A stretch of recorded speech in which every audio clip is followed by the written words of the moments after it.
ciclo quiero dar las gracias a Juan Carlos y al grupo de observadores astronómicos de Tenerife, el BOAD, por su colaboración organizando estos eventos.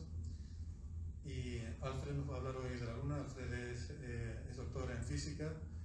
Él estudió, bueno, él hizo un Erasmus en Alemania, si no recuerdo mal, y luego hizo su doctorado en Italia, en una colaboración entre el IAC y la Universidad de Padua, y trabajó en el estudio de los cúmulos globulares de la galaxia, el estudio de cómo podemos aprender sobre la historia de nuestra galaxia a base de las estrellas que componen sus cúmulos globulares.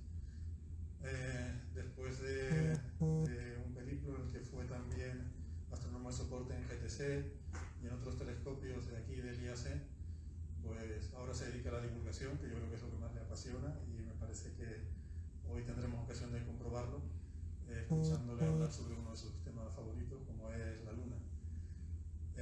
Creo que el formato de la charla va a ser un poco diferente. Como ven, hemos bajado la pantalla grande, señal de que esto tiene enjundia, o sea que vamos a bajar también la iluminación para que podamos disfrutar bien de las imágenes que nos va a mostrar Alfred. Y creo que bueno, no hay atril ni nada, porque creo que él va a estar un poco flotando alrededor y escucharemos su voz de voz, que como tiene esa voz de narrador tan maravillosa, pues creo que pega mucho. Pero bueno, antes, como decía, quería dar las gracias a Juan Carlos y al BOAD, y no sé si quieres añadir alguna cosa. No, ya está todo dicho. Lo único que tenemos que decir es agradecer a Alfred su colaboración con nosotros. Enseguida se prestó a dar esta charla. Además tenemos algunas ideas conjuntas más para cositas para hacer. El problema es la pandemia, nos tiene a todos limitados. Queríamos hacer semanas de observación en el TEI, de una semana astronómica y demás, pero todo esto tendrá que esperar. Decir nada más que esta era la charla que yo le tenía mayor ganas de verla. Yo creo que muchos de nosotros, de hecho, solo decir que al día siguiente de poner las entradas en el software del museo, desaparecieron todas. Estuvieron 2 días las entradas. Sé que hay un boca a boca bastante importante y positivo, que estamos haciendo unas charlas de calidad, que hay gente muy contrastada dándolas y demás, y eso también va, pero creo que lo importante es, pues, también tenemos una gran aceptación, tengo que decirlo, en la parte que la gente que lo ve por streaming. El otro día lo vieron más de 500 personas, a nivel, creo que más de nacional. Habían conexiones desde Sudamérica y demás. Bueno, no les quiero decir más nada, simplemente que empiece enseguida Alfred y así pues salimos a entrar. Lo siguiente, las próximas charlas serán a partir de las 19 horas. Tenemos que bajar un poquito. Y bueno, ya lo hablaremos en nuestras redes sociales de la próxima, que será a finales de enero, y será una charla muy importante y se celebrará a la vez un acto muy interesante e importante para nosotros. Ya les contaremos por las redes. Gracias.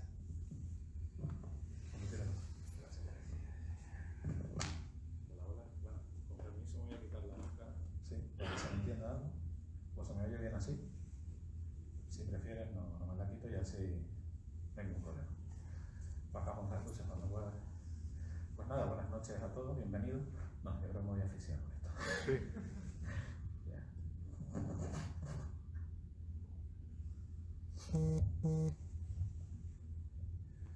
Buenas noches a todos y muchas gracias por venir.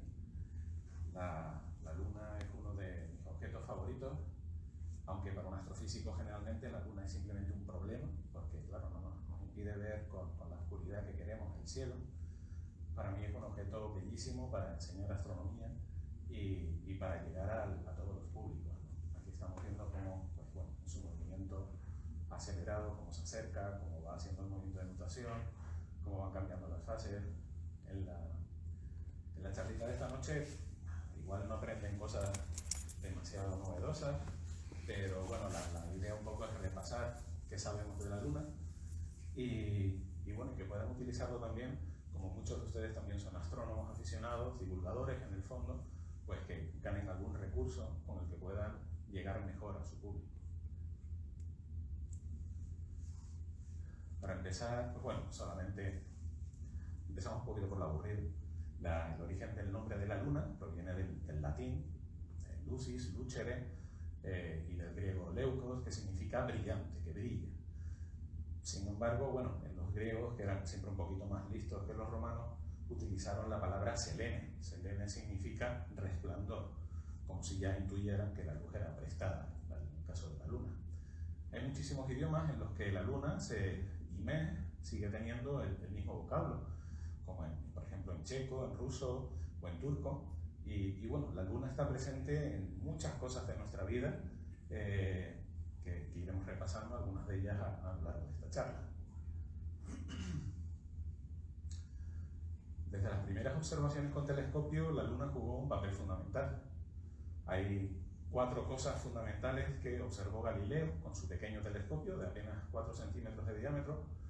Vio que la luna tenía fases, y eso ya implicaba que los planetas giran en torno al Sol, que no giran en torno a la Tierra, que el Sol tenía manchas, que no era un astro perfecto, que tenía manchas en su superficie, que no eran nubes que estaban pasando por delante del Sol, que Júpiter tenía satélites que giraban en torno a él y no en torno a la Tierra, y por último que la Luna no era una esfera perfecta, era una esfera en la que él empezó a ver que tenía cráteres, tenía irregularidades en su superficie, y cancelando pues la historia de muchísimos siglos atrás, de milenios diría,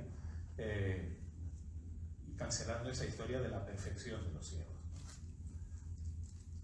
Las primeras observaciones de la Luna, algunas de las primeras, fueron hechas por Johannes Hevelius. Aquí vemos un dibujo realizado, una cartografía realizada durante 4 años, de 1642 a 1645, y es la primera publicación sobre la Luna, la primera publicación en cierto modo científica de la Luna, donde podemos apreciar muchos de los accidentes geográficos de la Luna que podemos ver. También fue el descubridor de las libraciones, es decir, la cara que nos enseña la Luna no es siempre exactamente igual. La Luna pues tiene una órbita capturada con la Tierra, nos muestra más o menos la misma cara, pero ya luego hablaremos cómo podemos llegar a ver más de un 50% de la superficie de la Luna.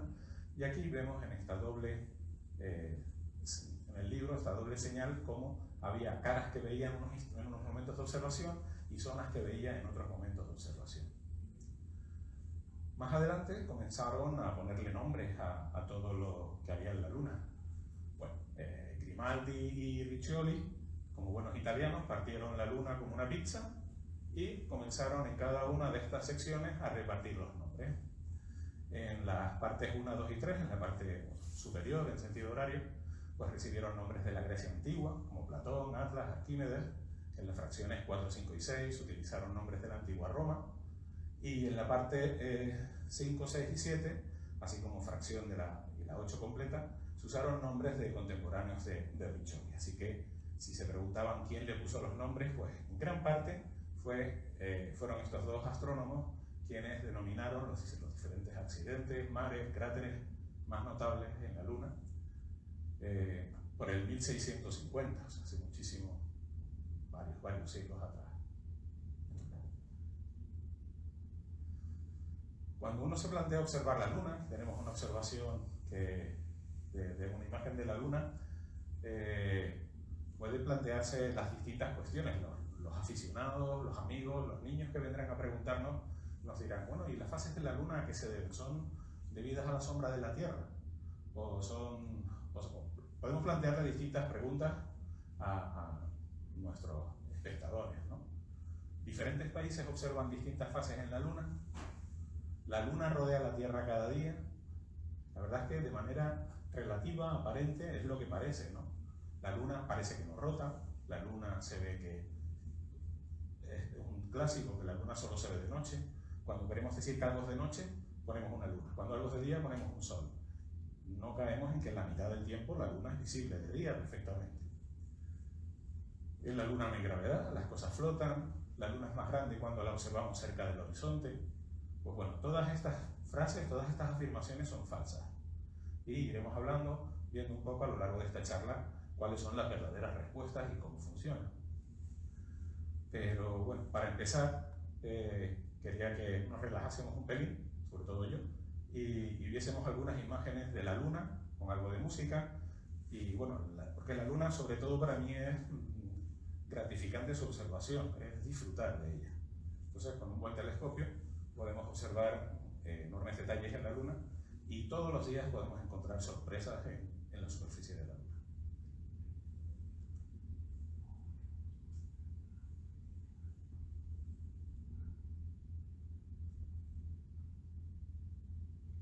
se oye el sonido. No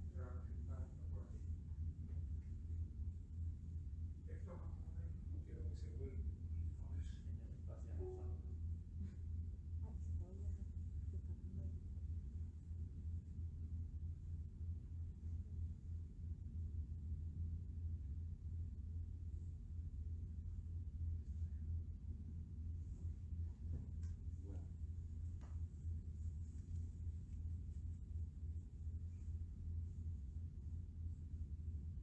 Pues bueno, les dejo, no sé si buscar la música Claro de Luna, música clásica que va, es muy emotiva con las imágenes, pero bueno, vamos a dejar solo el vídeo, dado que el sonido no sale.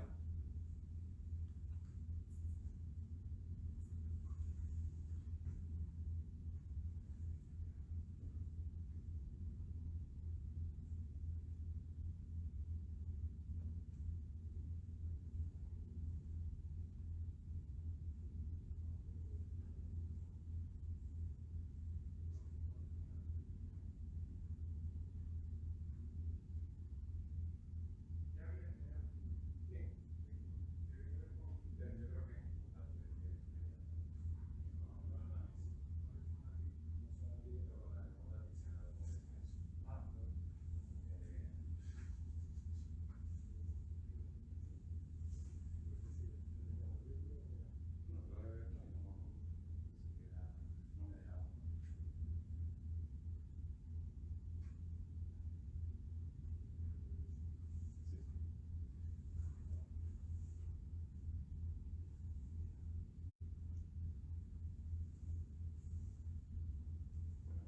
Es un vídeo sacado de la página de la NASA, que se llama Claro de Luna, y bueno, pueden descargarse, pero también solo las imágenes podemos disfrutar de cómo van variando las sombras de las diferentes.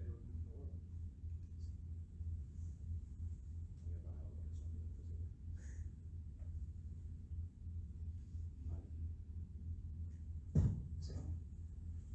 Como ven, va variando la iluminación y vamos pudiendo ver los accidentes geográficos de la Luna, los cráteres, las colinas, incluso unos pocos volcanes que hay en la Luna. Hablaremos también a lo largo de la charla del origen de la Luna.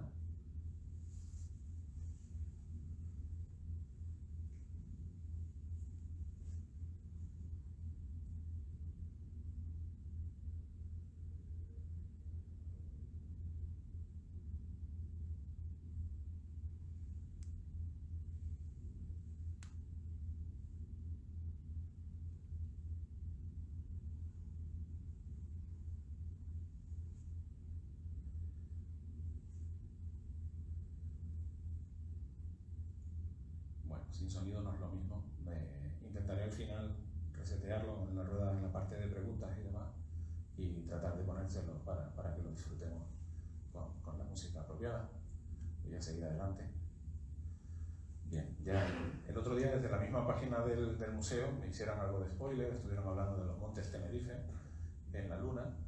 Es curiosa la historia de estos montes que tenemos aquí. Son los montes Tenerife, de hecho en alguna que otra publicación he encontrado que incluso se divide los montes Tenerife en tres partes, en Altavista, Chahorra y Rambleta. Tenemos el Mons Pico por el pico del Teide, y todo ello gracias al astrónomo pues, Piazzi Smith, que vino a Tenerife y estudió, pues, hizo los primeros estudios de alta montaña, de astronomía en alta montaña. Los montes Tenerife están en esta zona, cerca del cráter Plato, en la parte norte de la Luna.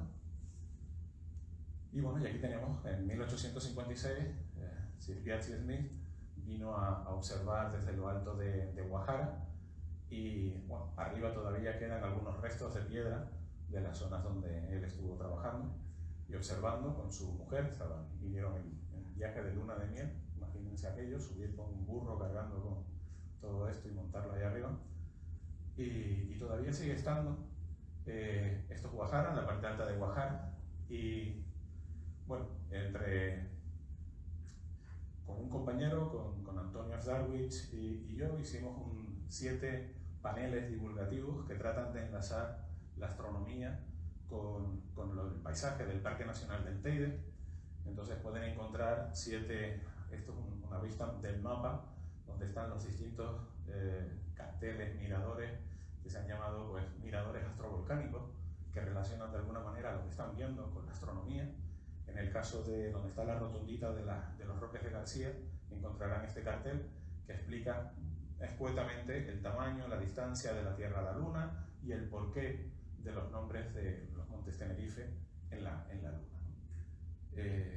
Y bueno, es simplemente un reconocimiento a este investigador que en 1556 vino a Canarias y estuvo viendo que a mayor altitud la calidad del cielo era mucho mejor, y fue un poco el comienzo de la astronomía de alta montaña. La astronomía se sacó de las ciudades que estaban empezando a estar muy contaminadas, sobre todo por el humo del carbón, y se sacó los observatorios fuera de las grandes ciudades. Estos son los muros donde estaban las cabañas, donde vivieron Pierre Smith y su mujer durante un par de semanas. Y bueno, el logo del Museo de la Ciencia del Cosmos, en donde nos encontramos, fue durante muchísimo tiempo precisamente esto, ¿no? El mapa, una imagen con las coordenadas de la posición de los montes Tenerife. Muchas veces hemos dado charlas y demás en este museo y bueno, siempre ha sido un éxito. Cuando se podían llenar todos los asientos también conseguíamos llenarlos y luego hacíamos observaciones y demás, pero bueno, ahora resulta imposible. Esperemos que en breve se pueda recuperar esa costumbre. La Luna, aquí vemos una imagen de la Luna en color. La Luna, a pesar de que a simple vista tiene una apariencia en blanco y negro, es bueno, bastante una limitación de nuestro ojo. Si nosotros sacamos una fotografía con una cámara en color y saturamos los colores de la Luna, terminamos obteniendo los colores exagerados que puede tener la Luna, y son estos. No es que la hayamos pintado, simplemente hemos forzado los colores que ya tiene la Luna en sí. En esa zona de abajo, cuando la Luna está iluminada a un 60%, pues es un momento ideal para distinguir y ver con mucha nitidez los montes Tenerife, cuando están iluminados lateralmente. Cuando están iluminados frontalmente, pues sí, se distingue mucho peor su estructura. Algunas imágenes, como yo sé que muchos de ustedes son astrónomos aficionados, algunas de las imágenes en que he sacado con Daniel López también, de varios eventos astronómicos, algunos de ellos este año, pues para que se hagan una idea de lo que se puede hacer con la Luna. Esta es una ocultación de Venus por la Luna. La Luna estaba iluminada un 2%, esto era el amanecer, y Canarias era de los poquísimos lugares en el planeta donde podía verse esto, que no fuese de día, o que no fuese, y que hubiese salido la Luna. Como ven, está muy cerca del horizonte, y ahí realmente es la Luna la que se está metiendo delante de Venus, por supuesto.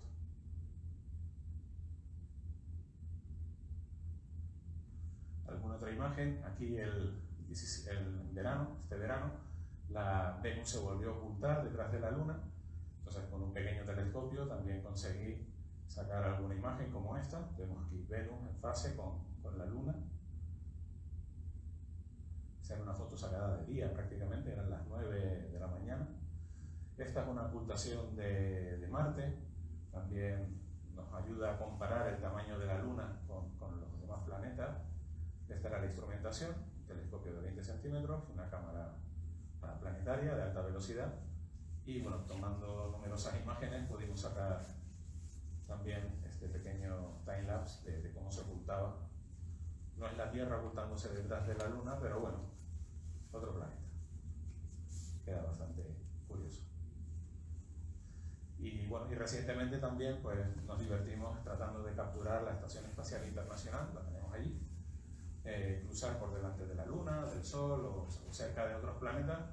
Y bueno, esta es la más reciente, que justo coincide el 2 de noviembre. Justo esa noche estaba con Osvaldo, otro de los trabajadores del museo, que él también consiguió sacarlo con su telescopio, en el parking del instituto, porque la casualidad que pasaba por aquí encima, por encima del museo, y se cumplían 20 años este día, 20 años de la ocupación, de que estuviese habitada la ISS en esa fecha. Y bueno, para que vean un poco, se ven hasta los paneles y esta separación de entre uno y otro es de aproximadamente 1,5 metros. Y la ISS se encuentra a unos 460 kilómetros aproximadamente. Pero bueno, sigamos hablando de lo que son los tamaños relativos. Aquí tenemos el Sol y la Luna sacadas con telescopios aficionados y podemos ver el tamaño máximo relativo en comparación que tienen los planetas con la Luna y con el Sol. Muchas veces nos engaña nuestro cerebro, ¿no?, a la hora de pensar cuánto de grandes son el Sol y la Luna. Lo primero que sorprende es cuando miramos con un filtro de eclipses el Sol y vemos realmente y decimos, oye, es así de pequeñito realmente en el cielo. Brilla tanto que parece que es enorme, ¿no? Pero realmente, si lo piensan, si no, no se darían los eclipses. Los eclipses son o anulares o totales y depende de la distancia a la que se encuentre la Luna en ese momento, lo tapa totalmente o no, por lo que el tamaño angular del Sol y de la Luna son aproximadamente iguales y los planetas son bastante más pequeñitos, como hemos visto también en las fotografías. Algo interesante a tener en cuenta es el tamaño que tiene la Luna. Cuando le propongo a los alumnos o a los espectadores pensar si podrían tapar la Luna con una moneda de 2 euros con el brazo extendido, y me suelen decir, bueno, no sé, a lo mejor. Bueno, realmente, para que se hagan una idea de lo pequeñita que es la Luna y en nuestra imaginación lo grande que es, si cogemos una moneda de 1 céntimo, estiramos la mano, con el céntimo podemos cubrir la Luna. De hecho, la Luna va a ser aproximadamente del tamaño del pequeño planeta que se representa en esa moneda de 1 céntimo. Es realmente pequeñita. Sin embargo, si nos la imaginamos en una puesta de sol, en una salida de sol, nos imaginamos que la Luna es enorme, ¿no?, y que estamos viendo muchísimo detalle en ella. Otra de las cosas, pues bueno, ese era el tamaño aparente. El tamaño real, pues tenemos el Sol, el sistema solar, este es el que le gusta a Héctor. Luego los planetas gigantes, Júpiter, Saturno, Urano y Neptuno, la Tierra, y al lado de la Tierra, la Luna. Ahí podemos comparar realmente la diferencia de tamaño tan abismal que hay entre el Sol y la Luna. La Luna es 400 veces más pequeña en diámetro que el Sol, pero está 400 veces más cerca. Y por ello, aparentemente, tienen el mismo diámetro, pero en la práctica, pues, la diferencia es enorme. Algo importante que pueden transmitir también a quienes quieran ustedes es el tamaño y las distancias en el sistema solar y en el universo. Yo suelo utilizar un sistema a escala del sistema solar en el que represento, bueno, la primera igualdad, digamos que comparo una unidad astronómica, la distancia de la Tierra al Sol, con 10 metros. Entonces, en realidad voy a hacer todo 15.000 millones de veces más pequeño. El Sol lo voy a convertir en un objeto que es del tamaño de una naranja, que tiene 10 centímetros, 9 y pico, 93 milímetros, 9 centímetros. Una naranja sería el Sol. Para representar la Tierra utilizaríamos un granito de sal fina. La Tierra tendría menos de 1 milímetro.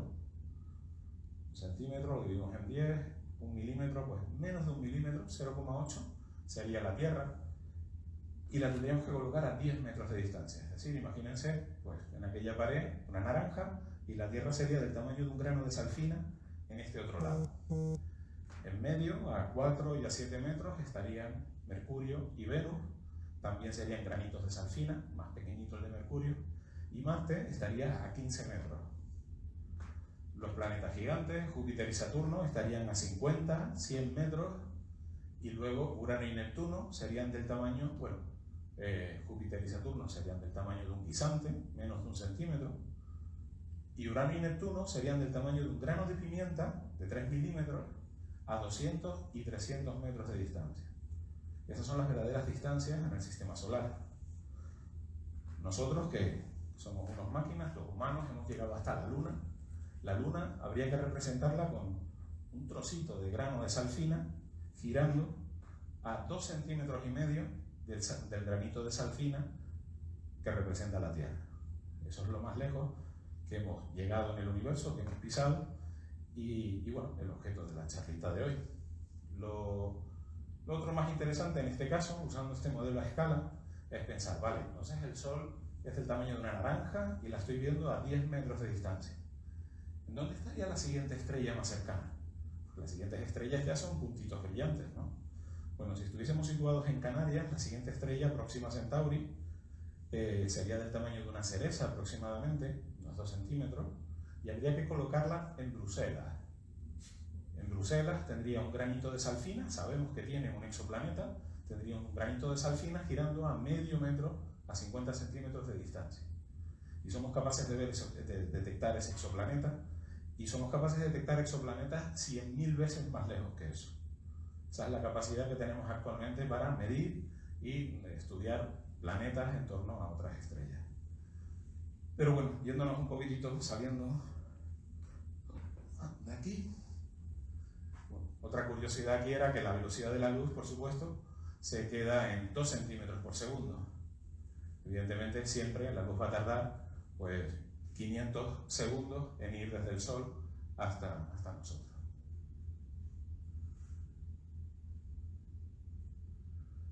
Este sería una visión del sistema solar, la Tierra cerquita del Sol, pero bueno, para que se lo imaginen, ¿no? La naranja, el granito de Salfina, y nos vamos alejando y alejando hasta la estrella más cercana, Próxima Centauri, que estaría en Bruselas. Las demás estrellas estarían, pues bueno, las más cercanas, ¿no? En Egipto, ya habría que saltar a Sudamérica, a Alaska, y las demás pues más lejos, por supuesto. Nos seguimos alejando de nuestro vecindario, ¿no? Estaríamos en una galaxia, en la Vía Láctea, con unos 200.000 millones de estrellas aproximadamente, y estaríamos en una zona intermedia de un brazo.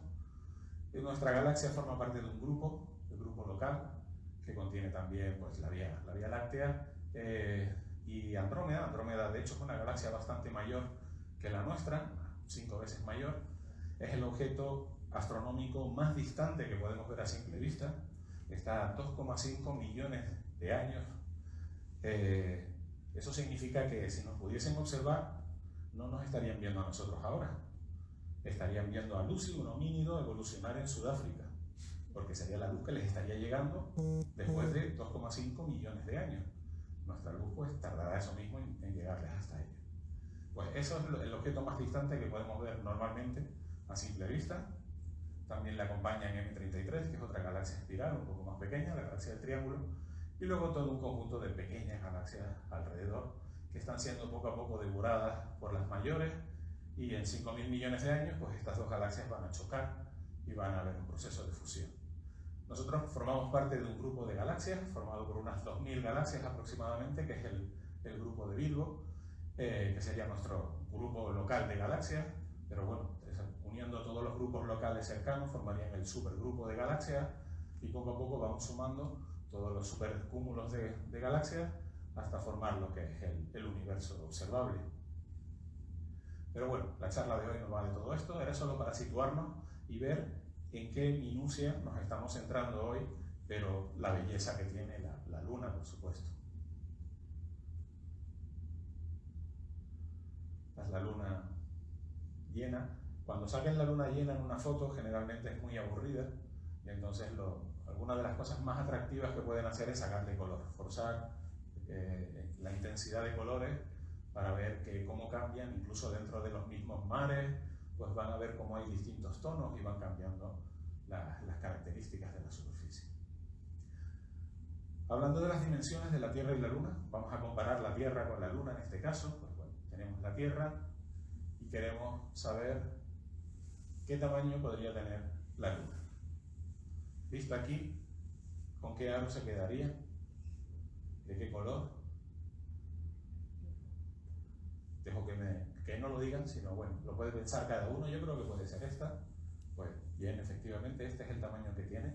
Tamaño real de la Luna y de la Tierra, pues son 12.742 kilómetros y 3.476 el diámetro de la Luna. Y luego está la distancia a la que se encuentra.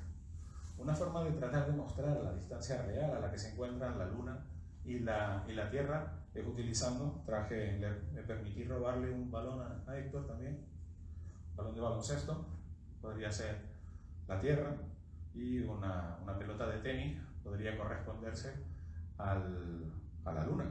Y ahora la idea es, pues, no sé, buscamos un voluntario. Siento que te toque, pero es que estás aquí delante y no podemos movernos mucho. ¿A qué distancia crees tú que habría que colocar la Tierra de la Luna para que se correspondiesen no solo en tamaño, sino también en distancia? Sí. Me dice, si quieres, cógelo y di, pues bueno, a esta, no sé. Lo que te diga la intuición, sin más. No tiene mayor importancia, solo... No, ¿con qué distancias las separarías realmente? Y enséñaselo al público. ¿Cómo te lo imaginas tú? ¿Así? ¿Lo ves más o menos bien? Vale, yo creo que los que no sepan lo que es de verdad la distancia, pues más o menos es la idea que tenemos, ¿no? Porque además cuando lo vemos en un libro, pero para que te hagas una idea, si no te importa, ponte en esa pared con la Tierra, ¿vale? Y voy a contar más o menos. Esta es más o menos la distancia, 7 metros, que separa la Tierra de ese tamaño de la Luna de este tamaño. ¿De acuerdo? Es algo que no es nada intuitivo y es algo que puede sorprender también bastante a los alumnos o al público que tengan en cada momento. Tense en cuenta lo distante que está, ¿de acuerdo? Gracias. Si quieres dejarla por ahí, yo la recojo ahora. Muchas gracias. Pues bueno, si vemos la distancia, ahí está representada. La distancia es 30 veces el diámetro de la Tierra. Por lo que si yo cojo y pinto 30 baloncitos uno detrás de otro, la verdadera distancia entre el balón de baloncesto y la pelota de tenis es toda esta. Sorprende, ¿no? El ver que está tan lejos realmente. Y si lo piensan, es lógico, porque si yo tengo esta pelota a esta distancia, está ocupando un sitio enorme en el cielo, que es lo que yo mentalmente creo, que la Luna es enorme en el cielo. Pero si la comparo con la Luna de verdad, esta noche tenemos luna nueva, pero en un par de semanas echen un ojo, verán que hace falta alejar la pelota de tenis 7 metros, más de 7 metros, para que su tamaño sea igual a la Luna que estamos viendo. Y al compararlo visualmente y ver que son iguales, es cuando sabemos que realmente estamos haciendo las cosas bien. De hecho, nos cabrían, en la distancia entre la Tierra y la Luna, nos cabría todo el sistema solar y todavía quedaría un poquitito de espacio.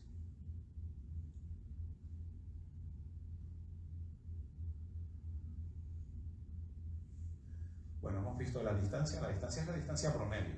La Luna se aleja y se acerca un poquitito, tiene una órbita que no es circular, es elíptica, varía bastante, varía con una periodicidad que no es fija. Entonces, pues cuando está más cerca, la vamos a llamar que está situada en el perigeo, es el momento en que está más cerca de nosotros, y en el momento más distante es el apogeo. La diferencia es entre 356.000, que casi lo he hecho ya con el coche, y 407.000, que es un poquito más, es solo un 14% la diferencia entre uno y otro. Si señalamos la Luna más grande aquí, ven que la variación no es tan grande de la más cercana a la más lejana. Pero bueno, es suficiente para que a veces sea capaz de tapar todo el Sol y otras veces no sea capaz y se produzca un eclipse anular. Aquí vemos la superluna, que es una de las cosas que suelen preguntarnos mucho, ¿qué es una superluna? ¿Cómo se forma? ¿Cómo se produce? Pues aquí estamos viendo una imagen espectacular. Es una imagen, en este caso de Daniel López, con unos astrónomos aficionados que se encuentran apenas a 600 metros. El observatorio está a unos 3.000 metros y la Luna, como de media, pues a unos 384.000 kilómetros de distancia.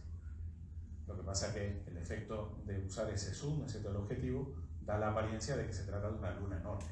Realmente la Luna, una superluna, vamos a ver, se trata de cuando la Luna se encuentra en la posición más cercana a nosotros, ese 14% más, en el momento en que se encuentra más cerca de nosotros y coincide con la fase de luna llena, pues la llamamos superluna. Aquí a modo de resumen, esto es cuando está más lejos, es más pequeñita, y cuando está más cerca, pues la vemos más grande, es un 14% más grande en diámetro, pero un 30% más luminosa. Estamos ganando una zona, un área que va al cuadrado de ese radio, y por lo tanto estamos ganando una superficie importante que aumenta la cantidad de brillo en un 30% de cómo que brilla esa luna. Este gráfico les muestra un poco cuándo hay superlunas y cómo se comporta. Digamos que estamos viendo la distancia a la que se encuentra la luna, más arriba es más lejos, más pequeña, más abajo es más grande, y luego en la línea temporal, como a lo largo de los meses va variando. Entonces la luna se acerca a nosotros y se aleja, se acerca y se aleja. Bueno, se aleja y se acerca en su órbita, ¿no? En esa elipse. La elipse tiene momentos en que está más cerca y en que está más lejos. Pues bien, a medida que se acerca y se aleja a lo largo de los meses, también va cambiando su fase. La fase también está representada por estos circulitos negros, son la luna nueva y estos son la luna llena. Entonces, ¿cuándo va a coincidir la luna llena con el momento más próximo para que sea una superluna? Y podemos ver que en este año ya pasó, fue en torno a los meses de febrero, marzo, abril, mayo, y durante el próximo año la superluna más interesante va a ser en mayo, pero también en marzo, abril y en junio tendremos lunas bastante grandes. De todas maneras, la diferencia de esa luna con esta luna es de apenas 2-3 minutos de arco, lo que significa que a simple vista es totalmente imperceptible. No lo vamos a poder distinguir uno de otro.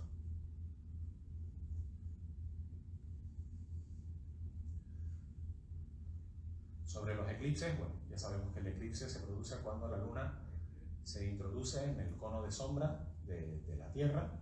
El Sol estaría aquí abajo, provoca esta sombra a la Tierra, y cuando la luna se introduce en el cono, se produce el eclipse. Aquí vemos cómo cambia el color, se vuelve rojiza, y luego cuando sigue en su órbita, pues sigue con sus fases normales. En el lado opuesto, pues provocaría un eclipse de luna, que solo se puede ver en donde el piquito del cono interior pasa, ¿no? Como pasó hace 2 días en Sudamérica, entre Chile y Argentina. Este es un eclipse de luna, esto es de noche. Son largas exposiciones, esto es la luna, ven las estrellas en el cielo, ven los coches iluminando la carretera,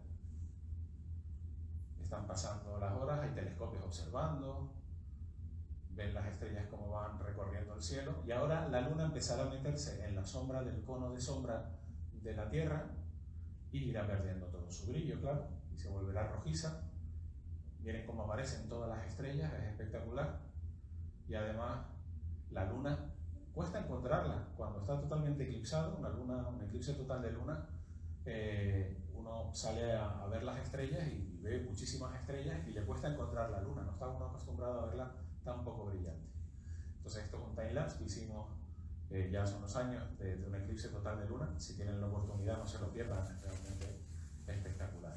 Y la luna se vuelve un poco rojiza. Aquí vemos el detalle de la luna, es el mismo eclipse. Me dirán por qué paramos ahí el timelapse, pues bueno, porque subió la humedad y se cubrió todo de humedad, las astronomías lo que tienen. Vemos cómo aparecen las estrellas alrededor, la luna es de un tono rojizo, y eso es debido a que la luz que le está llegando a la luna ahora no está totalmente a oscuras en ese cono de la Tierra, sino que la atmósfera de la Tierra, vista desde la luna, está dispersando la luz con la atmósfera, y esa luz rojiza que es capaz de dispersar más la atmósfera terrestre es la que está iluminando la luna. Por eso la luna adquiere un tono rojizo. ¿Y por qué no tenemos eclipses todos los meses? Quiero decir, debería haber uno de luna y uno de sol, porque siempre está girando la luna en torno a la Tierra. Pues bueno, se debe a la inclinación en la órbita. Vamos a girar aquí y vemos que la órbita de la luna está inclinada respecto a la órbita de la Tierra alrededor del Sol, y solo en 2 situaciones fundamentalmente, aunque se pueden dar hasta 4 eclipses de luna al año, se va a introducir la luna, van a coincidir los planos de rotación de la luna y el plano de rotación de la Tierra alrededor del Sol. Por eso podemos tener en promedio 2 eclipses de Sol y 4 eclipses de luna cada año. Lo que pasa es que visibles en distintos sitios, en distintos momentos del planeta. Lo que les contaba al principio de cuánta cantidad de superficie de la Luna podemos ver. Aquí vemos la Luna cómo se está comportando realmente en su movimiento en el cielo. Y para entender un poco por qué se está moviendo así, no nos muestra siempre simplemente la misma cara, tenemos que pensar que la órbita de la Luna es elíptica. Entonces, aquí se están dando dos movimientos. Por un lado, nuestro querido Kepler nos dice que la Luna va a ir rápido por aquí, porque está cerquita, y va a ir más lenta por aquí, porque está lejos. Sin embargo, la Luna está girando sobre su eje a una velocidad constante, no puede ir más rápido y más despacio. Entonces, como su movimiento resulta un poco más rápido, su rotación sobre su eje, que el movimiento en la órbita, pues eso nos va a permitir ver un poco del cachete izquierdo de la Luna cuando se está acercando hacia nosotros en la órbita. Luego veremos la misma cara cuando está en el lado opuesto de esta órbita elíptica, y cuando se aleja veremos el cachete derecho. Y de esa manera vamos a ver en torno a un 7% más, sumando un lado y otro de la Luna. También la Luna está inclinada respecto a la órbita de la Tierra. Entonces a veces pasa más alto y a veces pasa más bajo.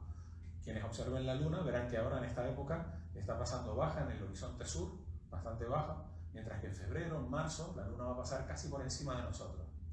Entonces ese cambio en la altitud de su órbita pues nos va a permitir también ver otro porcentaje añadido en su superficie.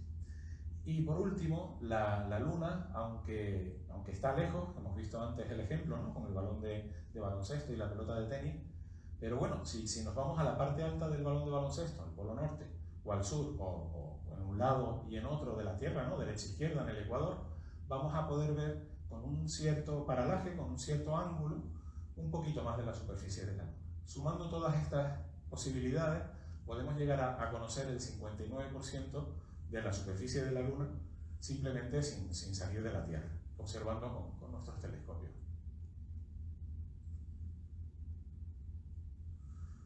Algunas propiedades orbitales. Esto, pues bueno, siempre a veces cuesta decir cuánto tarda en cambiar de fase la Luna, o pasar de una luna llena a otra, o cuánto tarda en girar sobre su eje.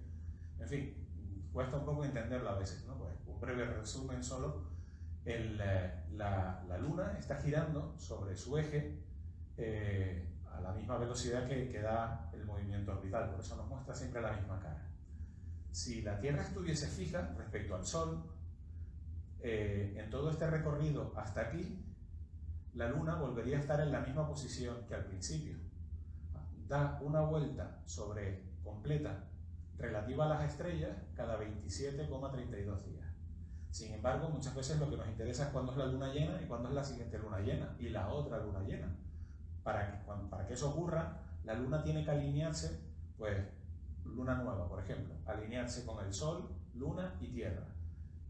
Como va a tardar un mes, en un mes la Tierra ha dado una 12ª parte de su giro alrededor de la Tierra. Por lo tanto, le falta dar una 12ª parte en la órbita a la Luna para volver a coincidir con la misma fase lunar. Y eso es lo que ya denominamos el periodo sinódico. ¿De acuerdo? Por eso hay esa dificultad a la hora de saber cuánto tarda, a qué velocidad gira la Luna sobre su eje y a qué velocidad vuelve a repetirse las diferentes fases. Aquí, bueno, en Mola Saber, una página web que a mí me gusta mucho, tiene muchas animaciones muy graciosas, pues también nos va contando. Si se fijan, arriba siempre es la misma cara la que está mirando hacia la Tierra, nosotros vemos siempre la misma cara de la Luna. Sin embargo, esta Luna es la misma que ven aquí debajo. Aquí está claro que la Luna está girando, ¿no?, sobre su eje. Una forma de hacerlo también, cuando tienen niños que no terminan de entenderlo, es poner a uno haciendo de Tierra y a otro de Luna, y que todos observen solo al niño que está girando, mostrando la misma cara siempre hacia el centro, hacia la Tierra, y para que se den cuenta que realmente sí que está girando sobre su eje. La Luna sí gira sobre su eje, solo que tarda exactamente lo mismo que el giro alrededor de la Tierra, y es lo que denominamos el acoplamiento de marea. La cara trasera de la Luna, esto durante el 50 aniversario de la llegada del hombre a la Luna, tuvimos a una ilustradora científica en el instituto que nos hizo muchísimas viñetas, y bueno, estuvimos muchas sobre la Luna, pueden encontrarlas en la página del IAC, www.iac.es, y bueno, son simpáticas, representando alguna anécdota o algo curioso sobre la Luna. La parte trasera de la Luna empezamos a verla en 1959 con el Luna 3, el ruso. Tuvimos esta imagen. Poco más adelante, bueno, ya tenemos imágenes de muchísima precisión. El Lunar Reconnaissance Orbiter ha sido capaz de hacer un mapa con una precisión de 30 centímetros por píxel de la Luna. Yo creo que la conocemos incluso mejor que la Tierra. Y bueno, y aquí podemos ver un mapa de las profundidades de los distintos cráteres y demás. Y bueno, vemos que en la cara, la parte oculta de la Luna, la cara trasera, pues básicamente es todo cráteres, y tenemos apenas el mar moscovita y una zona otra pequeña por aquí. Prácticamente todos los mares se encuentran en la cara que da hacia la Tierra. También habrán oído hablar de la Luna Azul. La Luna Azul no es que tenga un tono azul, ni mucho menos, podemos teñirla como queramos, sino que se trata de una vieja palabra inglesa que viene a traducirse como una luna engañosa. La luna sin duda ha sido clave para los calendarios. La luna aparece, significa mes en muchos idiomas, y por lo tanto ha sido siempre un objeto astronómico clave para entender, para crear un calendario y para saber cuándo debemos cultivar, cuándo debemos cosechar, cuándo van a venir las inundaciones, etc. Entonces, uno tendería a pensar que hay 12 lunas, que son 12 meses, y repartimos el periodo anual, ¿no? Pero ocurre que a veces, por ejemplo, en octubre de este año, tuvimos luna llena el 1 de octubre y también tuvimos luna llena el 31 de octubre. Esa segunda luna llena, que se repite el mismo mes, es lo que denominamos una luna azul. Nos está rompiendo los esquemas del calendario y poco a poco nos va a ir desplazando el periodo en que debemos cultivar, recoger, cosechar.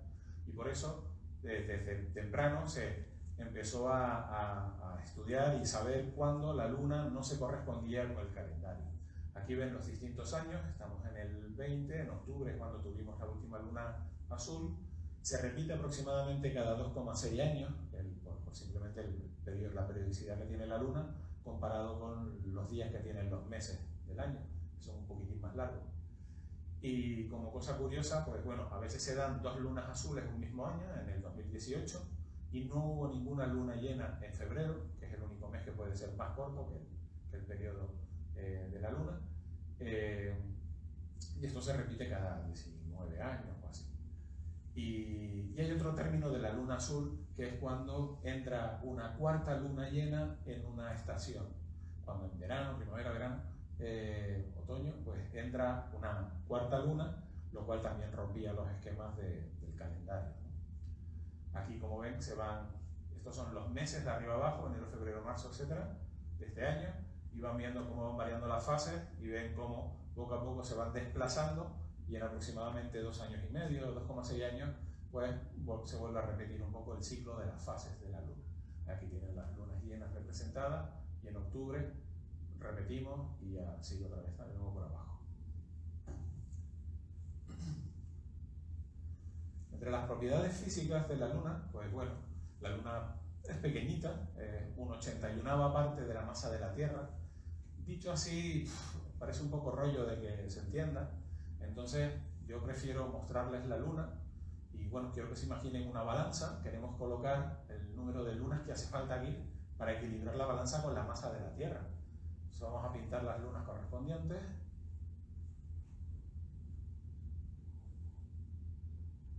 Pues bien, hace falta todas esas lunas para que la balanza se equilibre en peso con la Tierra. Así que la luna a priori parece bastante pequeñita, ¿no? La gravedad es una 6ª parte de la gravedad terrestre. Eso, bueno, porque la gravedad no depende solo de la masa, sino también del radio. Como el radio es 1 partido por 3,7, lo elevamos al cuadrado y lo dividimos luego por 1 partido por 81 y verán que es 1/6, ¿no? Y esa es la gravedad que tenemos en la superficie de la Luna. Para hacernos una idea en Tierra de lo que significa esa gravedad, yo con los estudiantes lo que suelo usar es un pack de 6 botellas de agua y bueno, que lo cojan, vean el peso que tiene y que se imaginen que van a la Luna, y levantar ese pack de 6 botellas de agua es el equivalente a levantar una sola botella. Entonces, para que vean la sensación de que en la Luna sí que hay gravedad, las cosas pesan, pero pesan una sexta parte de lo que pesan en la Tierra. Pues esto es otra forma de ver la variación de masa, de peso, perdón, en la Tierra y en la Luna. Y bueno, entonces la Luna nos puede dar la impresión de que la Luna es realmente pequeñita, que no tiene demasiada importancia, y no es así. Si la comparamos con el resto de lunas del sistema solar, la Luna es el quinto satélite natural más grande. Los mayores son Titán, Ganímedes, Calisto y Io, y le sigue la Luna. Pero bueno, si las comparamos realmente con los planetas en torno a los que giran, aquí he hecho la Tierra, Saturno y Júpiter del mismo tamaño para comparar sus lunas, ¿no? Para equilibrar una balanza entre Saturno y Titán harían falta 4.700 titanes, unos 12.500 Ganímedes para que tuviese el mismo peso que Júpiter, y sin embargo la Luna, comparada con la Tierra, sería de este tamaño. Como pueden ver, el par Tierra-Luna es realmente un sistema binario, fundamentalmente. Va a haber una relación muy importante entre ambos objetos y bueno, tiene efectos importantes sobre la Tierra. Como superficie, la superficie de la Luna es aproximadamente el equivalente. Aquí he puesto la superficie de la Tierra sería el rectángulo naranja, la superficie de la Luna sería aproximadamente del tamaño de África. Y luego también les propongo otro juego, ¿no? Ver cuál es el brillo de la Luna, esa característica de cuánto va a brillar la Luna realmente. Estamos acostumbrados a hablar de la Luna de plata, la Luna de, no sé, de otras. Aquí he puesto una escala de grises que van desde casi el 100% de reflexión a el 0%, que sería el regaliz. ¿Y ustedes qué creen que con qué intensidad creen que va a reflejar la Luna, la luz que le llega del Sol?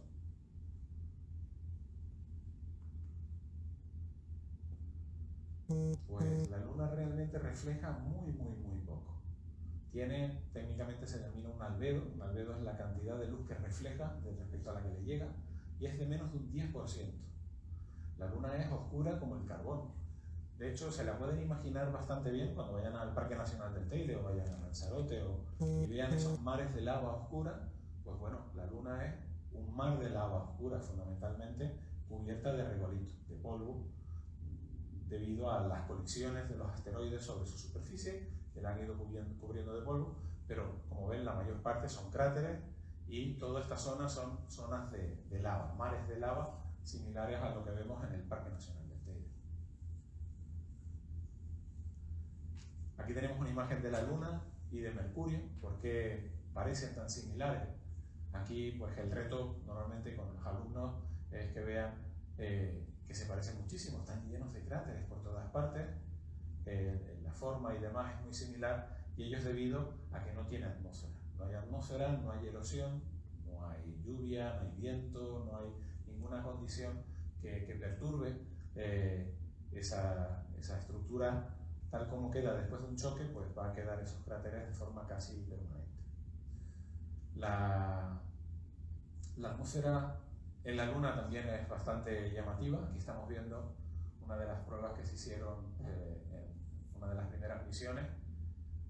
La atmósfera es básicamente cero, si la comparan, ¿no? Aquí tenemos en 0, creo que hay 9 ceros y un 3, comparado con los 100 millones de pascales que tenemos en la Tierra. Aquí tenemos un martillo y una pluma. Esto tenía el audio correspondiente del astronauta contándonos. Pero bueno, va a comprobar lo que había dicho Galileo, de que en condiciones de vacío, da igual el objeto, que tardaría lo mismo en llegar al Sol, al soltarlo, ¿no?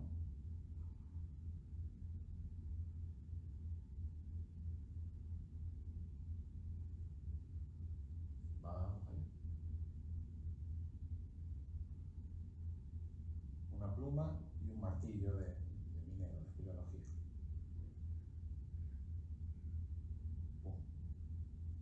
Bien. Así que la composición química de esa atmósfera sería aproximadamente un 25% de helio, un 25% neón y hidrógeno y argón, y trazas de dióxido de carbono. Pero lo que más me ha chocado de lo último que he visto es que si cogiésemos toda la atmósfera que tiene la Luna, sería el equivalente a la atmósfera que hay dentro de un pabellón en la Tierra.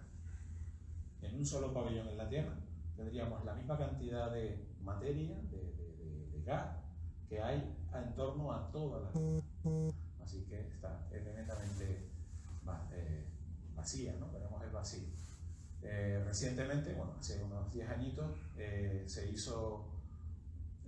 mandó una nave que chocó contra uno de los cráteres más ocultos en la zona en donde nunca da el sol en la Luna, y se observó que existía agua. O sea, hemos confirmado que existe agua en la Luna en estado sólido en su superficie, lo cual pues es interesante porque facilita la colonización de Marte, por ejemplo. Ya tenemos algún sitio donde ir a conseguir agua. El agua es lo más costoso que hay de llevar al espacio. Importante aquí que las temperaturas en la superficie de la Luna, cuando la Luna, que no tiene atmósfera, le da el sol, la temperatura de la Luna va a estar en torno a como un máximo de 123 grados centígrados, una media de 107, pero desde que pasa la sombra nos vamos a ir a 153 grados bajo cero, e incluso algunos sitios están a menos 233 grados. Hace falta esas temperaturas para que a una presión básicamente cero el agua se mantenga en estado sólido. Una temperatura de en torno a 180 y pico, me parece, o 200 poco, ya el agua se convierte, se sublima, pasa de estado sólido a estado gaseoso, y una vez en estado gaseoso se pierde rápidamente por la radiación solar.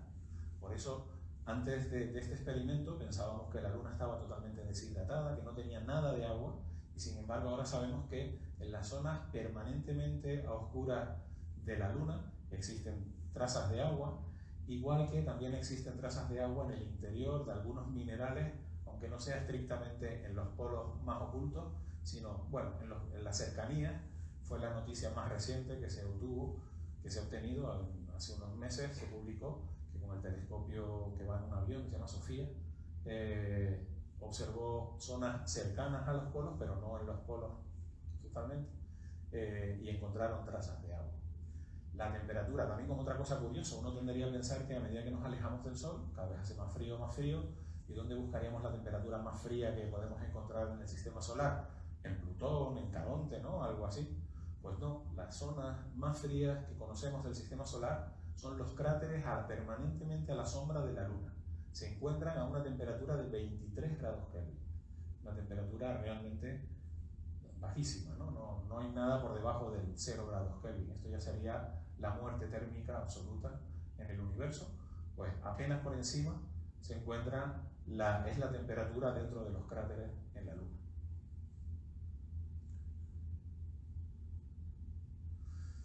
Las fases es algo importante que entender en la Luna. Aquí voy a representar por este lado cómo estamos viendo la Luna directamente, y en este otro lado el esquema de cómo están situados el Sol, la Tierra y la Luna. Si nos encontramos alineados el Sol, la Luna y la Tierra, vemos que cuando miramos la Luna tenemos una Luna nueva. No se ve, bueno, la vemos apenas con un poquito de luz, que se llama una luz cenicienta, de la que hablaremos ahora. Nosotros estaríamos en la Tierra, estaríamos mirando como la flechita y veríamos solo la cara oscura de la Luna en este caso. A medida que la Luna va girando alrededor de la Tierra, pues vamos viendo una pequeña fracción de esa Luna iluminada. Aquí estamos viendo la mitad de la Luna iluminada, y en cada una de las posiciones, creo que ustedes no tengo que darle muchas más explicaciones, la Luna va girando. Pero lo más interesante de todo esto es que no debemos olvidarnos de una cosa, que el Sol es el único astro que brilla en el sistema solar, y que tanto la Luna como la Tierra siempre están semi-iluminados, siempre está medio iluminado. Y lo que va a variar es nuestro punto de vista de la Luna. Lo que va variando es la fracción iluminada de la Luna que vemos en cada momento, a lo largo de cada periodo del mes. Así que no debemos olvidar esto, que siempre tanto la Luna como la Tierra están semi-iluminadas, y por lo tanto no hay una dark side of the moon, no hay una cara oculta, una cara oscura de la Luna. La Luna se va iluminando igual que la Tierra paulatinamente a lo largo de su giro alrededor del Sol. Pues prácticamente todas las partes de la Luna se iluminan en un momento u otro. respecto a la luz cenicienta, pues fue descubierta, o fue explicada más bien, por Leonardo da Vinci en el siglo XVI.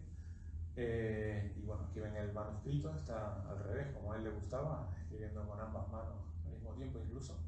Y bueno, en esta imagen vemos que la cara, no iluminada directamente por el sol, podemos verla en la luna. La podremos ver mañana, pasado, si se fijan en la luna, podrán ver esta cara iluminada. ¿Y cómo es posible? Si el único astro que ilumina es el sol, el único que produce luz, pues bueno, lo que está ocurriendo es que la luna le está llegando la luz reflejada de la Tierra. Si se imaginan que la luna nos parece grande, imagínense ahora que van a la luna y miren hacia la Tierra. La Tierra va a ser un astro 4 veces más grande, un área 16 veces mayor, y encima no refleja como la luna un 10%, refleja en torno a un 40 y largos por ciento de luz, o depende de la cantidad de nubes que tenga, incluso mucho más, por lo que su brillo es 36 veces mayor que el de la luna llena. Así que nuestra luz, en el momento en que la luna es prácticamente nueva, sería la situación 5, el sol por este lado. Cuando nosotros estamos viendo la luna nueva, el sol nos está iluminando a toda la Tierra, y toda la Tierra está iluminando esta cara de la luna, y por eso la vemos con cierto brillo. A medida que van cambiando las fases y nos vamos a mitad de la luna también nos ve como la mitad de la Tierra solo iluminada, y bueno, ahí ya el contraste con la parte brillante es mucho mayor, y vamos a perder la capacidad de distinguir a simple vista la parte oculta de la luna, aunque siempre será un poquitito iluminada. Y vemos como aquí van cambiándose las proporciones en que se va iluminando la Tierra respecto a la luna, son pues complementarias en cada caso, ¿no? Cuando la Tierra es luna llena, tierra llena, pues la luna es luna nueva, y cuando la luna es luna llena, la Tierra es tierra nueva. Pues esto también nos puede llevar a hablar de algunos mitos que suelen tratar de explicar y utilizar la luna como una posible explicación.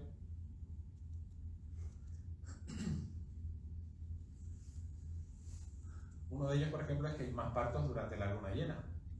Incluso si se lo preguntan a matronas, a médicos, les dirán que efectivamente es así, que ellos cuando hay luna llena, fatal, ¿no? Bueno, realmente lo que pasa es que un médico, lo leo, enfermero o padre llamado porque hay un parto de noche, si hay luna llena lo notará y se acordará del evento, haciendo una posible conexión. Pero si no hay luna, no se acordará de que no había luna llena, porque no estará atento a ese aspecto, y entonces no habrá nada que recordar. Vamos a ver, cuando hay luna llena, tenemos una luna en el cielo toda la noche. Da igual cuando nazca nuestro hijo, nuestra hija, si salimos fuera de noche vamos a ver una luna llena enorme. Si hay un cuarto creciente, cuarto menguante, ya solo lo podemos ver la mitad de la noche. Y si hay luna nueva no la vamos a ver. Entonces, cuando lo normal es que cuando uno tenga un hijo y si observe por la noche o cómo está la fase de la luna, se acordará solo cuando la luna está llena y no cuando la luna tiene otras fases. La probabilidad baja muchísimo. Un estudio hecho, por ejemplo, en La Rioja, con todos los nacimientos durante una década, aquí están representadas las distintas fases de la luna y el número de nacimientos en cada una de las fechas. Pueden ver que dentro de las barras de rock hay nacimientos absolutamente de manera independiente de la fase de la luna. Pero hagamos otra cosa, vamos a ver qué pasa. ¿Ustedes creen que los partos pueden estar relacionados con el día de la semana? Esos mismos nacimientos, pasados a lunes, martes, miércoles, jueves, viernes, sábado y domingo, resulta que hay más partos los jueves y viernes que los sábados y domingos. Y es significativo, está fuera de la línea de error. ¿Por qué? Pues bueno, evidentemente porque adelantan el parto para no tener que trabajar el fin de semana, ahora que podemos controlarlo fácilmente. ¿De acuerdo? Así que cuando les pregunten si hay más partos durante luna llena, pueden afirmar rotundamente de que eso no es así, ni aunque se lo diga una matrona o una doctora. Sobre la luna, la formación, han habido muchas teorías a lo largo de la historia. Las primeras, pues bueno, simplemente que se formaba de manera simultánea a la formación del sistema solar y de los planetas. Sabemos que el Sol y los planetas se forman de una nube de polvo y de gas, donde el 99% de la materia se concentra en la estrella central, que es hidrógeno y helio, y los restos de polvillo que queda alrededor pues forman los planetas. Y entonces, pues, las primeras teorías eran que la Tierra se formaba simultáneamente con la Luna. Otra explicación era que la Tierra y la Luna al principio estaban súper calientes, era una bola de lava fundida que giraba muy rápidamente y, pues, para perder ese momento angular, una parte de la masa se separó de la Tierra y dio lugar a la Luna, que quedó girando alrededor de la Tierra. Otra es que simplemente se formó en algún otro lugar del sistema solar y la Luna fue capturada por efecto de la gravedad por la Tierra. Hoy en día todos los indicios científicos parecen indicar que el origen de la Luna es una enorme colisión con otro objeto. Cuando tenemos dos cuerpos, la Tierra, el Sol, uno girando en torno al otro, existen varias zonas de equilibrio, se llaman los puntos de Lagrange. Entonces, en donde puede haber un equilibrio entre la fuerza de gravedad con que atrae el Sol y atrae la Tierra, por ejemplo, uno sería aquí dentro, otro estaría por fuera, en donde la fuerza de la gravedad de la Tierra y del Sol se equilibran con la fuerza centrífuga, digamos, que tendría en esa otra posición. Otro punto de equilibrio estaría por este lado, por la misma circunstancia, pero esos tres puntos son muy inestables. Desde que se vaya un poquitito hacia uno o hacia otro, va a caer sobre la Tierra o sobre el Sol, básicamente. Luego existen otros dos puntos, los puntos 4 y 5 de Lagrange, que están pues 60 grados por delante o por detrás del planeta que está girando. Y son puntos de equilibrio, donde si hay algo que está por aquí cerca, tiende a acumularse en esta zona. Esto ocurre, muchos conocen los asteroides troyanos, ¿no? Los que están en la órbita de Júpiter. Tenemos muchos asteroides que van 60 grados por delante y por detrás de Júpiter, y de igual forma en otros planetas como Saturno, etc. Pero son cuerpos pequeños, en general tienen una pequeña masa. Cuando la masa que se está acumulando empieza a ser muy muy grande, esa masa pues ya no puede tener ese equilibrio, va a comenzar a acercarse o alejarse, por lo que va a adelantar o frenarse en la órbita y terminará colisionando con el otro cuerpo de alta masa que encuentre en la misma órbita. Pues bien, muy al principio de la formación del sistema solar se fue acumulando una gran cantidad de materia en ese punto de Lagrange, en la Tierra. Se formó un objeto del tamaño de Marte, que llamamos Theia, y ese objeto cuando terminó de crecer y se hizo suficientemente grande, perdió el equilibrio y terminó chocando con la Tierra.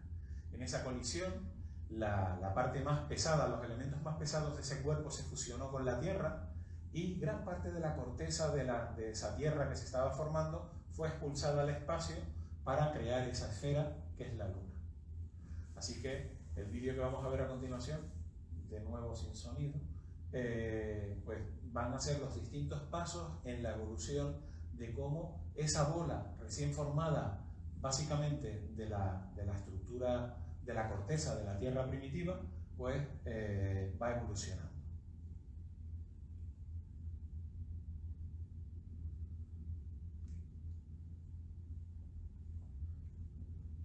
Está ligeramente comentada en la parte inferior y les va a ir diciendo las distintas épocas y qué procesos van ocurriendo en cada caso.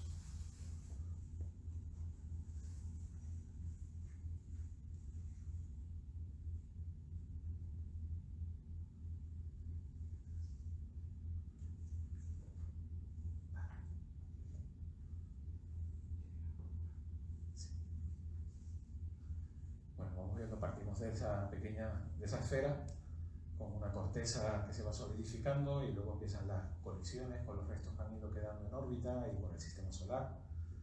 El sistema solar tiene unos 5.000 millones de años, 4.800 millones de años.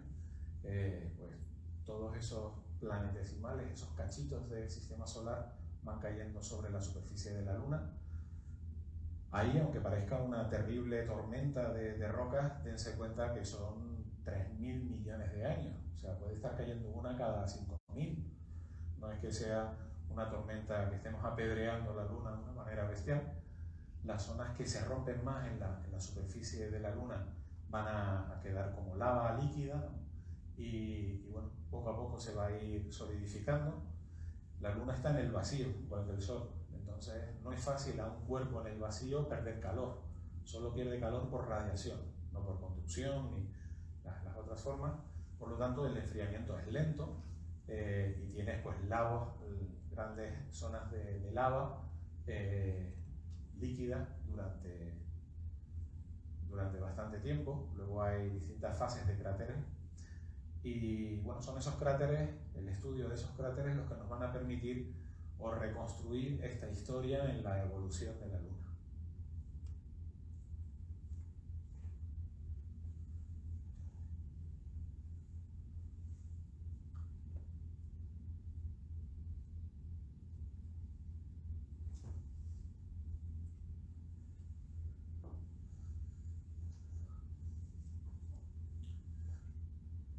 Muy bien, hoy en día sabemos cómo es la Luna también en su interior, tenemos sismógrafos y demás, y sabemos cómo se distribuye en su interior. No tiene campo magnético. Y bueno, ¿qué podemos observar en la superficie de la Luna? Pues una cantidad grande de distintos accidentes geográficos.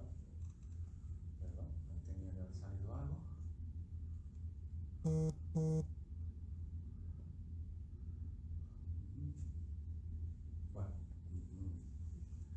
Las distintas cosas que podemos encontrar y clasificar en la superficie de la Luna.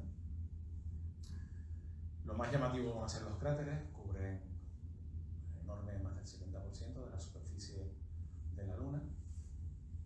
Existen cráteres en muchos cuerpos del sistema solar, en todos los sólidos. Vemos que los cráteres son muy grandes en Mercurio, en Mimas o en la Luna, y está totalmente cubierta de cráteres.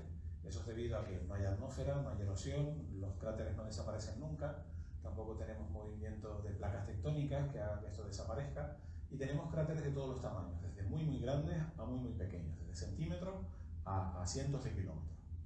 Cuando nos vamos a la Tierra, por ejemplo, donde hay una atmósfera intermedia, pues en la Tierra podemos encontrar en torno a 170 cráteres grandes actualmente. La mayor parte de lo que serían los más antiguos habrían desaparecido por el movimiento de placas tectónicas y por la erosión. Y tampoco encontramos cráteres pequeños, porque los objetos más pequeños, como la lluvia de estrellas de la Gemínida, no llegan a la superficie, sino que se queman al entrar en la atmósfera.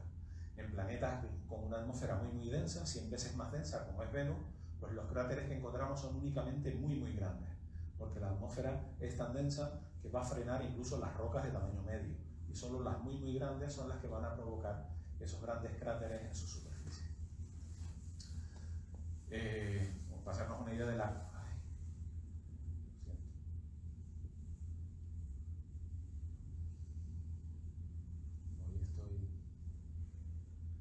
Para que se hagan una idea de la cantidad de cráteres que cubre la Luna, aquí los vamos a colorear mientras le damos una vueltita. Estamos pintando solo los cráteres que tienen más de 5 kilómetros de diámetro y son en torno a, no recuerdo bien, si unos 10.000 aproximadamente, de ese orden. Como ven, la Luna está bien cubierta de cráteres, pero esos cráteres son realmente antiguos, ¿no? muy primitivos. Ahora mismo en la Luna, para descubrir cráteres nuevos en la Luna, siguen chocando asteroides o materia contra la superficie. Si se fijan, aquí estamos viendo una imagen tomada con una diferencia de unos pocos meses, y aquí debajo ven donde no había un cráter y de repente lo hay. Ven que el material es blanco porque está sacando material no oxidado de debajo de la superficie y está expulsándolo alrededor. Entonces, de esta manera podemos detectar cráteres nuevos en la Luna y saber cómo se siguen produciendo. Hoy en día, bueno, en los últimos 10 años, vamos a señalar los que hemos descubierto en los últimos 10 años. Son cráteres muy pequeñitos, realmente son de apenas 25 metros o así. Desde la Tierra no podemos ver nada en la Luna que sea más pequeño de unos 300 metros. La atmósfera, el zinc que nos produce la atmósfera, nos va a enturbiar tanto la visibilidad de la superficie de la Luna que es imposible ver la bandera ni nada que sea más pequeño de 300 metros aproximadamente. Entonces todos estos cráteres los descubrimos con satélites que tenemos girando en torno a la superficie de la Luna. Tenemos una buena cantidad de cráteres interesantes en la Luna que observar en distintos momentos de las fases de la Luna. También tenemos mares que tienen miles de kilómetros de un lado a otro. Y son, como vimos en el vídeo de la evolución de la Luna, pues esas cuencas rellenas de lava que serían como el Parque Nacional del Teide, ¿no? La zona de lava totalmente cubriendo toda esa superficie y luego pues con una capa de polvo encima que sería debido al choque de los asteroides contra la superficie que levanta esas nubes de polvo y vuelven a caer por efecto de la gravedad sobre la Luna. Algunos de los mares más notables, más o menos el 27% de la superficie de la Luna está cubierta por mares.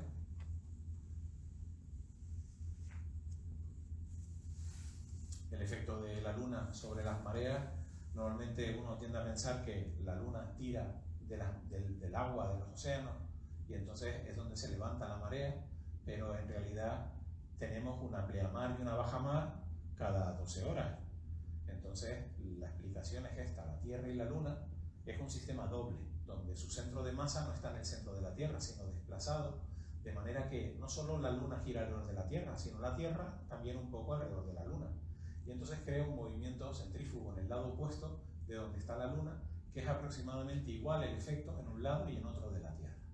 Así que el efecto de la Luna es el tirar de ese agua, creando las pleamares y bajamares. También el Sol tiene su parte de importancia en los efectos de marea, aunque el Sol tiene una relevancia a la mitad del efecto de la Luna.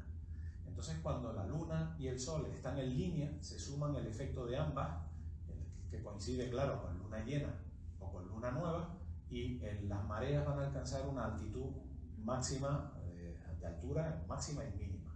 Mientras que cuando la Luna se encuentra en un cuarto creciente o cuarto menguante, los efectos del Sol y de la Luna se contrarrestan un poco y el efecto de marea no va a ser tan notable. Lo podemos ver aquí, vemos que esto sería la altura de cada marea, cada día, cómo sube y baja según la Luna está en fases de luna nueva o de luna llena o de luna nueva comparado con el cuarto creciente o cuarto menguante.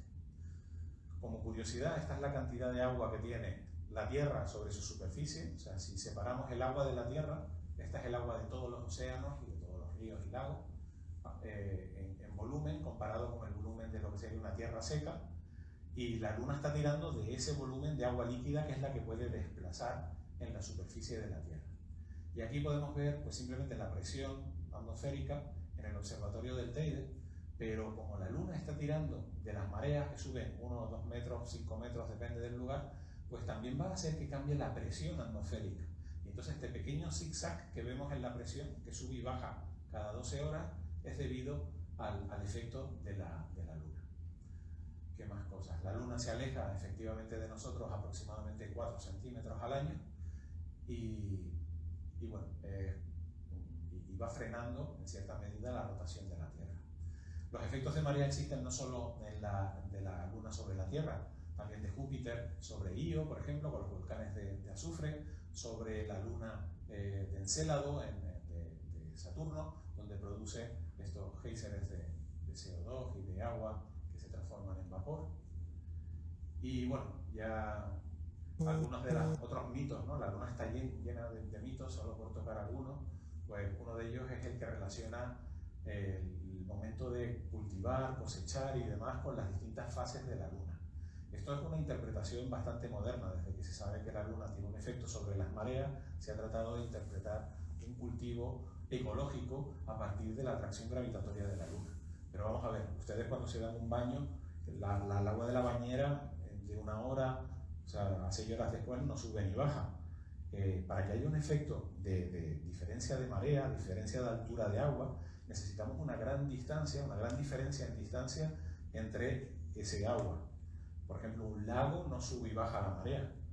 Tiene que haber una conexión a grandes distancias, haber unas grandes variaciones para que la marea se note cómo sube y baja. Entonces, el efecto de la Luna, de la fase de la Luna sobre las plantas, que sube el agua por efecto de la gravedad, porque es mayor y demás, no tiene ningún sentido con las fases, además porque sabemos que la Luna está afectándonos cada 6 horas, cada 12 horas tenemos pleamar y cada 12 horas bajamar, ¿no? Sube y baja 2 veces al día. no depende de si la luna es llena o la luna es nueva. Hemos visto que a veces la luna está más lejos, a veces está más cerca, independientemente de que esté llena o esté cuarto menguante o esté en luna nueva. La atracción de la luna no depende de su fase, dependerá de la distancia a la que se encuentre realmente. Por lo tanto, esta es otra interpretación, otro mito que no tiene sentido. Esta es la interpretación gravitatoria. Otra cuestión es que, por efectos de la mayor luminosidad de una luna llena durante la noche, pues haya algún efecto en la fotosíntesis de las plantas, pero eso está sin demostrar aún. Como cosa curiosa, en Shakespeare, el rey Lear, en 1608, acto primero, escena segunda, pues hablando de cómo la luna nos afecta y demás, Gloucester decía: los recientes eclipses de sol y de luna no nos auguran nada bueno. Nosotros siempre interpretando todo, ¿no?, los astros de qué es lo que está pasando. Y luego Edmund, que es el sirviente bastante más listillo, dice: la estupidez del mundo es tan superlativa que cuando nos aquejan desgracias, normalmente producto de nuestros excesos, echamos la culpa al sol, la luna y las estrellas, como si fuésemos canallas por necesidad, tontos por coacción celeste, granujas, ladrones y traidores por el influjo planetario, borrachos, embusteros y adúlteros por forzosa sumisión al imperio de los astros, y tuviésemos todos nuestros vicios por divina imposición. En fin, que nosotros le hemos aprovechado mucho de la luna para echarle la culpa de todo lo que podíamos y más, ¿no? Ya para acabar prácticamente, contarles solo un par de cosas curiosillas, cómo sería vivir en la luna, ¿no? A partir de todo lo que hemos visto, pues bueno, vivir en la luna sería bastante duro, porque el día va a durar 15 días terrestres. Es decir, la Tierra tenemos 24 horas, serían 15 días terrestres lo que dura un día en la luna. De hecho, seguimos, evidentemente las noches serían igual de largas, así que los astrónomos aficionados pues también tendrían bastante trabajo, si quieren, durante un buen periodo. Luego el Sol no tardaría, o sea, tarda una hora en ponerse. Desde luego no parece muy emocionante. Aquí se me ocurrió el otro día, para entender a qué velocidad rota la Luna comparada con la Tierra, que si queremos movernos en el ecuador de la Tierra, de manera que veamos siempre la puesta de sol, por ejemplo, tendríamos que ir en un avión a unos poco más de 2000 kilómetros por hora, o sea, varias veces la velocidad del sonido, para poder estar viendo permanentemente la puesta de sol, ¿no? Contrarrestar la velocidad de rotación terrestre.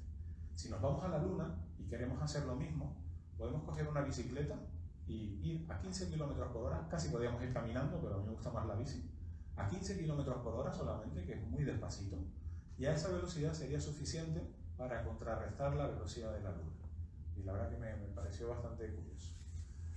El Sol, pues eso, tardaría una hora en ponerse, mientras que la Tierra apenas tarda 2 minutos en tapar su diámetro en el horizonte, y en ese momento no te puedes olvidar del abrigo, porque vas a pasar de unos 100 grados a 150 bajo cero inmediatamente, ¿no? Al no haber atmósfera, todo se enfría muy rápidamente. El año pues durará 13 días lunares, y lo que es más interesante, y si lo piensan bien, si vives en el hemisferio que mira la Tierra, el que nosotros estamos viendo, te vas allí al Mar de la Tranquilidad, ¿no?, donde paró el Apolo 11, pues tendrás un astro 4 veces más grande que la Luna y 36 veces más brillante, casi inmóvil en el cielo. Siempre. Y si vives en la cara oculta, la parte de atrás de la Luna, no sabrías que existe un planeta en torno al cual estás girando. ¿Vale? Yo creo que son dos reflexiones importantes e interesantes respecto a la Luna. La más que me impacta es que uno está acostumbrado a ver la Luna, ¿no?, que sale, y el Sol, y sale por el este, se pone por el oeste, pero imagínense que la Tierra estaría allí, fija, en una zona del cielo, y apenas se mueve, solo que gira sobre su propio eje, y apenas se está moviendo, solo el pequeño movimiento de nutación de la Luna es lo que veríamos que se mueve un poquitito la Tierra, pero de resto estaría permanentemente en el cielo dando vueltas, ¿no? Verías la Tierra dar 29 vueltas sobre sí mismo en un día lunar, que es un buen reloj para contar las horas lunares, y la Tierra presentaría fases como a nosotros la Luna: Tierra creciente, menguante, nueva, etc. Me había olvidado. ¿Cuántas cosas más tiene que ver la Luna con nosotros? Pues bueno, hay muchas cosas interesantes, como las vacaciones de Semana Santa, carnavales y muchos otros festivos que tienen que ver con la Luna. Por ejemplo, si yo les pregunto cuál es el día de Navidad, o el día de Año Nuevo, o el día de la Hispanidad, Pero bueno, hay otros días más complicados, ¿no? El Día de la Madre o la Romería de San Benito. Ya no son fechas fijas. Bueno, depende de, en cada año te pueden caer en distintos, pero es el primer domingo, por ejemplo, de mayo, el Día de la Madre. Con la luna sucede algo similar. Cuando nosotros queremos fijar la Semana Santa y los carnavales y todas nuestras festividades que nos gustan, pues lo primero que vamos a hacer es buscar el equinoccio de primavera, encontrar la primera luna llena de la primavera y a partir de entonces vamos a fijar todo el calendario de fiestas. Viernes Santo, la Semana Santa, el Día de Resurrección, Pentecostés, los carnavales, todas esas festividades dependen de la luna. Así que si un día les preguntan qué tiene que ver la luna con nosotros, pues bueno, ya tienen algunos argumentos más interesantes. Aquí una vez más, Osvaldo, desde el Museo de la Ciencia y el Cosmos, con sus cosmocrónicas, nos lo contaba hace años esta curiosidad también. Y bueno, ya para acabar, quiero hacerles ver, bueno, antes hemos visto cómo la luna gira y cómo va cambiando de tamaño, hace algún movimiento de nutación, cambian las fases, pero les quería hacer, estas como lo estamos viendo directamente, pero ahora le vamos a dar la vuelta, paramos y le damos la vuelta y vamos a ver cómo se vería desde el otro lado de la luna este follón.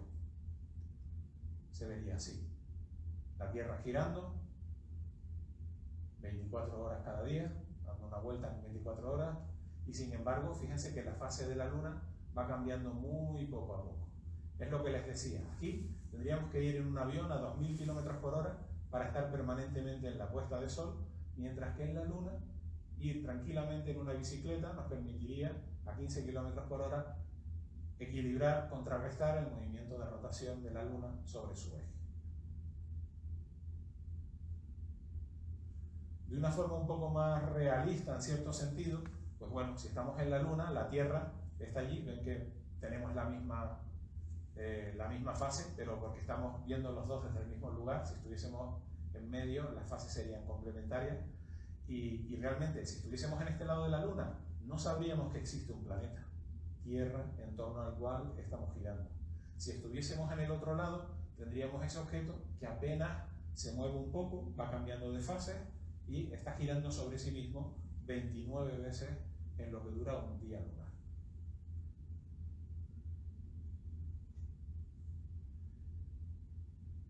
Y bueno, esto ya no tenemos tiempo y no hay sonido además. Esto era, bueno, simplemente busco excusas para hablar de la luna. Hay cientos de canciones que tratan de la luna y muchas veces pues hacemos concursos para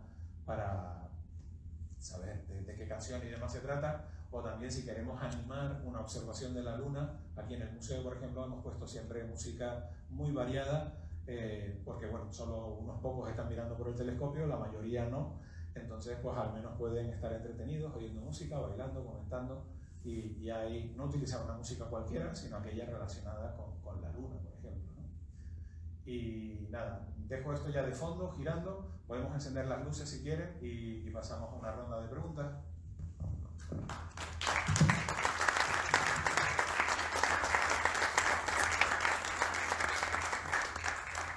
Bueno, muchas gracias. Perdón por despertarnos con la luz. Me ha encantado la charla, Alfred, maravillosa. Gracias. Lo que pasa es que nos tenemos que ir. Ya. Dos preguntas, si tienen algo. Yo les propongo una cosa, como somos poquitos, yo no sé si a Alfred no le importa mucho, a lo mejor podemos, según vamos saliendo, hacer las preguntas afuera. Vale. Porque realmente nos quedamos sin tiempo y queremos correr un poquito.